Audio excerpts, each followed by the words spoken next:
अस्सलाम वालेकुम। वालेकुम सलाम। आज हमारे साथ है आप चौधरी शफात हुसैन। चौधरी शफात हुसैन साहब हैं हमारे साथ, ठीक है। मुश्तबा जो हैं शुजात उनके छोटे भाई हैं। इनसे हम थोड़ा डिस्कशन करेंगे हमारे हमारे यहाँ पे एग्रीकल्चर का जो लगा है उससे रिलेटेड।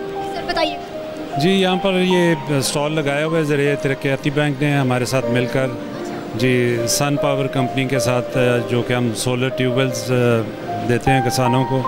हमारी यही रिक्वेस्ट है, और जो यहाँ पर हमारे ज़िम्मेदार भाई आ रहे हैं उनको एक ही प्रॉब्लम है, वो है फंड्स का।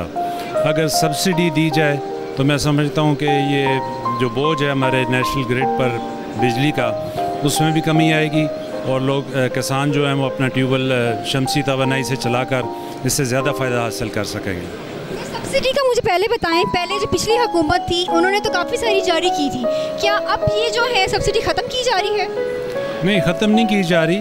पहली हुकूमतों ने सब्सिडी और सेक्टर्स में बहुत ज़्यादा दी, एग्रीकल्चर सेक्टर बहुत इग्नोर्ड रहा। हमारी यही रिक्वेस्ट है कि एग्रीकल्चर सेक्टर को ज़्यादा उठाया जाए, क्योंकि इसका रिज़ल्ट 6 महीने बाद आ जाता है। अगर किसी की फसल है वो 6 महीने बाद आ जाएगी।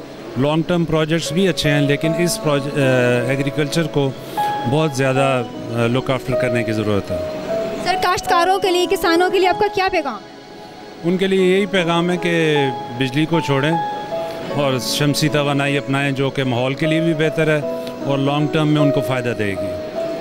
Thank you so much sir. जिस तरह से उन्होंने बताया कि इन्होंने सोलर सिस्टम जो है इसको इंट्रोड्यूस करवाया है, और हमारे काश्तकारों को चाहिए कि अब वो बिजली वाले दौर ख़त्म हो गए, उनको छोड़ें, सोलर सिस्टम को अपनाएं।